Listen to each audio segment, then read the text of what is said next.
Smashing Machine is the latest film from Benny Safdie. No Josh in sight. He was off making Marty Supreme. So this is the first film to come from their separation, and I think they're going to continue to make some stuff separately, at least for a little bit, because I know they recently announced Dwayne Johnson is going to be in another Benny Safdie movie. It's an adaptation of a book. I think it's called Lizard Music or something like that. Either way, it seems like they're going to be separate for quite a bit, and this is the first feature film to come from one of them until Marty Supreme in a couple months. It stars Dwayne "The Rock" Johnson as Mark Kerr, who is a real-life UFC champion fighter. It takes place in a particularly pivotal moment of his life, late 90s, early 2000s, during a specific championship that he was in. He was in a certain point with his relationship with Dawn, played by Emily Blunt. So some pretty pivotal stuff was going on, and this movie explores that. It's also based off of the real documentary, where some people have said that it, in parts, maybe even feels beat for beat like recreations from that. I just want to get this out of the way real quick because I know that I've been a little bit more down on The Rock as of late. I think if any of you have seen my Red One review from last year, that I think it was maybe a little more prominent in there. And it's not because I hate the man, you know, I feel like I've teased him a couple times in like some other videos, but it's like I've liked him before, you know, I think he is like a very charming guy. It's just that with some of the latest products that he's been putting out, there just seems to be a lot of like laziness on full display, just kind of like this like hustler vibe that he's kind of giving off, where he's like, I'm always grinding, always getting out there, entertaining people, and, you know, making these films. It just kind of started to translate for me as like, it just seems like you're trying to make as much money as possible and as easily as you possibly can, you know? So I've gotten a little jaded from it, but in my Red One review I had mentioned, I'm pretty sure, I don't remember everything of what I filmed in that, but I'm pretty sure I mentioned like I was excited to see what he could do with the Smashing Machine, because he's working with like a real filmmaker like Benny Safdie, who wants to like make something from an artistic point of view. Like, it's not going to be like a franchise starter, which is what he's kind of been like focusing on. And that is the thing that I guess I should just get out of the way, because everybody's been talking about it, like, how's The Rock? Is The Rock actually good in this? Is this actually a real film from him?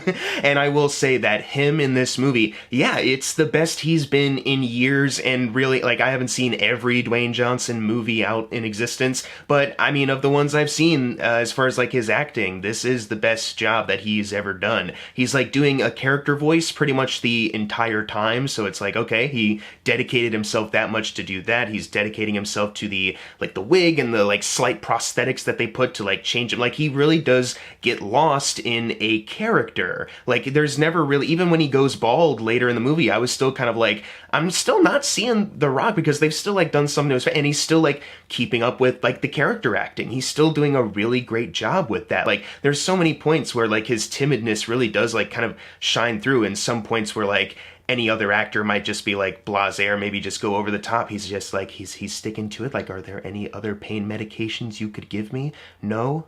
Okay, it's just these ones? Okay, that's fine. You know what I mean? Like, that kind of thing. But it's like almost in total contrast when you see him in the ring, and the movie opens with him in the ring just like knocking dudes out left and right. But it does show that there is like a range that Dwayne Johnson has as an actor, because he can like be in that like fighting mode, but then like he can still convincingly portray like a more timid, calmer man outside of it, but also still let that kind of like bubble up in some way. Like, he's definitely like playing a character who likes to like mask his like true emotion. Like, he's a big, strong, tough guy, you know what I mean? But then it can't help but boil over. And there's a key point like in the first act, I won't spoil exactly what happens if you haven't seen it, but you know, something bad happens to him personally, and at first he's kind of playing it off like, no, whatever, like it's nothing, you know. In fact, I'm not in the right, you know, something like that. He's trying to play it off, trying to pass it off like the blame or like whatever.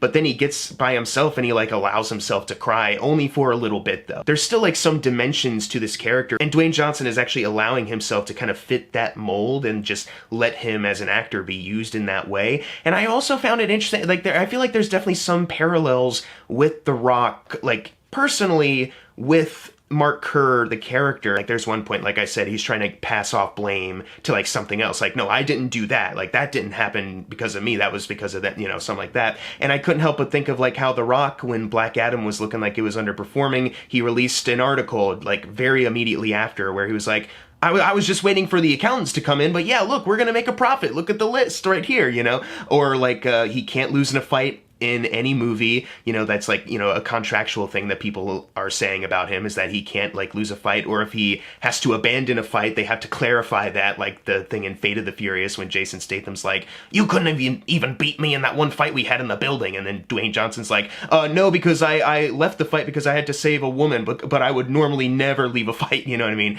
Or like even the one like weird red carpet thing where he like did rock, paper, scissors with someone and lost, but he was still like, well, no, I didn't actually, because you're doing it, or something like that. So it's like there's like some correlations with like image, with like this need to be successful, that like it combines both Mark Kerr, the real life guy, and Dwayne Johnson, and I feel like that is definitely a great way in for him as an actor, and I feel like he pulls it off very convincingly. Like I said, like he is the star of this movie. The reason you see this movie is to see if he can pull it off, and he does. That is definitely the thing you want to talk about the most walking out of here. And Benny Safdie as a director, you know, like they shot on film and it has a great look to it, and I feel like he captures a lot of like the fights very well, and in a way that's like, I wouldn't call it like transportive where you're like, oh man, you're really in the moment, but it's like, I don't know, there is almost like a nonchalance to the way they fight, but then afterwards it's like, oh, that guy, yeah, he did get like bruised up pretty badly, you know what I mean? So like, it almost does kind of like affect you a little bit more, but it is like, it's just part of Mark Kerr's life, so it's not that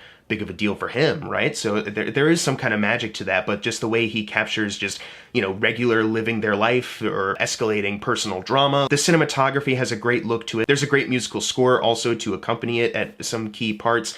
I think he did a really great job technically directing this film. There's also some other good performers in here, like Ryan Bader, who plays Mark Coleman, another UFC fighter who's friends with Mark Kerr, and like every time they got to him, I didn't even really know that he was like a real life UFC guy or something like that. I was just watching, I was like, he's really good. Like, he's really convincing as this part, you know?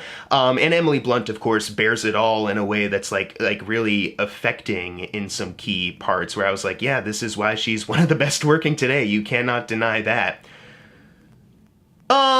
That being said, we do have to segue into some negatives I had. So I've already told, like, it's a technically proficient movie as far as like the filmmaking on display, the craft, and Dwayne Johnson really does commit himself to this character, and that character journey is why you're tuning in, right? So I would say, like, for the most part, this does average out to a movie that I did like. However, there are some key things that kind of hold it back. I'm not going to act like they're totally unique to this film, though. It is something that I find pretty common in not even just like sports biopics, but even a lot of just like other biopic films. There are just certain key scenes or events that maybe you wish they explored a bit more. Like there are some things mentioned in the first act where you're like, where was that? Like, where was that? And they're not showing it to you, but then something traumatic happens involving one of them. It's like, I wish you didn't show stuff that's paying off something that happened off screen.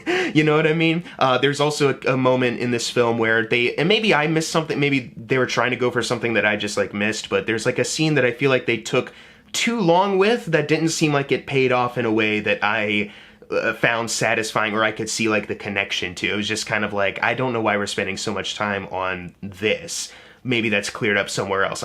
Or maybe I just missed something in my initial viewing, I'm not sure. But one of the key things that I did have a problem with is, unfortunately, Emily Blunt's character's portrayal in this, only because I think it's pretty clear through Emily Blunt's terrific performance that there's more going on with this person, whether it's like completely true to real life or not. I'm not that much of an expert on it, but as far as like this film, I think there's clearly something there as far as like, you know, an emotional attachment issue, just like maybe a bit of like bipolar, like something going on there where she can like swing from one state to the next. But this movie almost seems very uninterested in exploring that. Like, there's like a little thing, like there's little ticks that Dwayne Johnson's Mark Kerr has where he can't help but like criticize, but like gently so, where he's like, she makes him like a protein shake or in the morning, or like a smoothie, whatever it was in the morning, and he like takes a sip and he's like, it's okay, I think did you add too much of this because I pulled back on that? And she's just like, well, you didn't tell me. And he's like, no, it's okay. He tries to take a sip again. He's like, I think it's all good, but I think I just need to remake, you know, little things like that. So there's like at least two scenes that are like similar with that, where it's like lightly criticizing her, right? Where it's like, yeah, that's annoying, but enough for her to like do some of the dramatic things that happen later. It's kind of like, I'm not feeling that transition. I feel like there's way more that you could explore with her that you are just not. And it almost does kind of boil down to, like, they focus so much on Dwayne Johnson making sure that he was the right fit for this character and that he was, like, you know, aces in every scene and that there was enough of a spotlight on him that it almost seems like this character fell by the wayside and she did not get the justified amount of screen time to fully explore that character, which is interesting, to the point where it even builds to an abrupt ending where they show you lines of text where you're like, the last time I saw that character, I don't know how they could have jumped to this. I feel like as a filmmaker, you should probably show that scene, show that transition, or at least like just show that life. There's even a point where like something happens like end of first act, beginning of second act, sometime like in the early half of the movie, that they then reverse, but without any like clear scene between them, any like a conversation, like no exploration of personal feelings or just that moment in time, just like, well, we're just jumping to it. Like I said, this is not a problem that's unique to this film. It's I can find this in other biopic films as well, where they have to cram in a life, right? There's so much you got to put in, so there are certain things that they have to mention but not explore as much, but sometimes you as the viewer are like, I wish we could explore that a bit more,